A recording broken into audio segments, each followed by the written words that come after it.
Ayətullah Seyid Məhəmməd Batkubeyi. Seyid Muhammed 1868-ci ildə Maştağa qəsəbəsində Mir Cabbar Mustafayevin ailəsində dünyaya gəlmişdir. Mustafayev dindar olduğundan oğlunun adını Məhəmməd qoyur. Məhəmməd kiçik yaşlarından məktəbə gedərək müqəddimə dərslərini yerli alimlərdən öyrənir. Bir müddətdən sonra təhsilini təkmilləşdirmək üçün müqəddəs Məşhəd şəhərinə yollanır. Seyid Məşhəd hovzasında fars, ərəb, üsul və fiqh dərslərini öyrəndikdən sonra İsfahana gedir.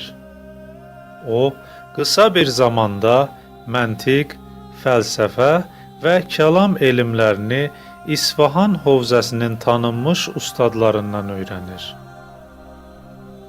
Daha sonra isə təhsilini təkmilləşdirmək üçün müqəddəs Nəcəf şəhərinə yollanır.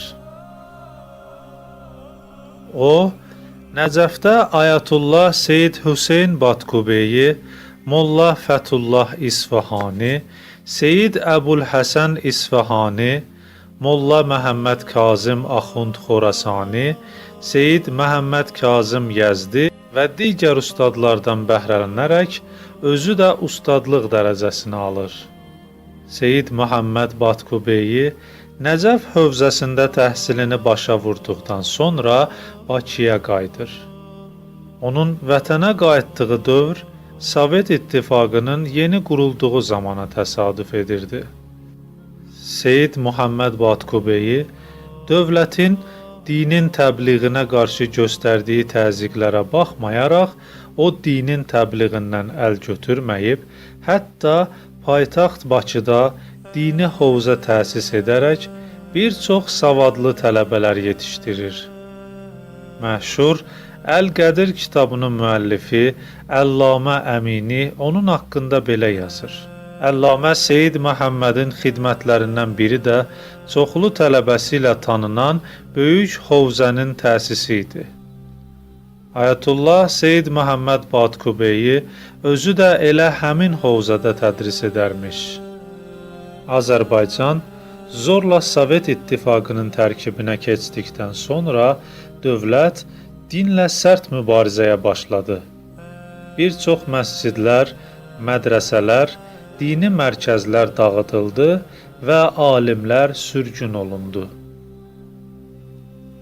Ayətullah Batkubeyi də dini təlimləri təbliğ etdiyinə görə 15 il sürgünlük həyatına məhkum olundu. Ona 15 il müddətində həyata keçiriləcək məcburi əmək kəsilmişdi. Lakin onun məhkumluq müddəti digər məhkumların köməyi nəticəsində 5 ilə endirildi. Ayətullah Batkubeyi məhkumların ona kömək etməsi haqda belə deyərdi.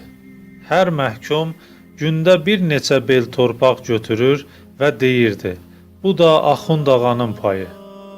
Ayətullah Seyid Məhəmməd Batkubeyi uzun çəkən əziyyət və işgəncələrdən sonra İranın Ərdəbil şəhərinə hicrət edir. Onun Ərdəbilə gəlişi Rıza Şahın dövrünə təsadüf edirdi. O, Ərdəbildə 2 il qalır. Amma bu illərdə də öz hədəf və fəaliyyətindən əl götürmür. Ancaq bu dəfə Sovet İttifaqına qarşı yox, İran şahı Rıza Şaha qarşı çıxışlar edir. Ona görə də Rıza Şah onu Təbrizə sürgün etdirir. Ayətullah Seyid Məhəmməd Batkubeyi ömrünün sonuna qədər Təbrizdə yaşamalı olur. Ayətullah Seyid Məhəmməd Batkubeyi dövrünün tanınmış alim və ariflərindən biri idi. O, ərəb və fars dillərində təhsil almasına baxmayaraq, doğma dilini və hətta Bakı ləhcəsini belə unutmamışdı. O, nə üçün ifadəsi əvəzinə nöşün deyərək sual edərdi. Elə buna görə də Təbriz şəhərində hamı onu Nöşün ağa adı ilə tanıyardı. Nəhayət, bu böyük alim İslam və müsəlmanlara illərlə xidmətindən və çoxlu əziyyət, çətinlik və işgəncələrə dözdükdən sonra 1969-cu ildə vəfat edir. Onun pak cənazəsi 10 minlərlə insanın iştirakı ilə Təbrizdə torpağa tapşırılır. Allah rəhmət etsin.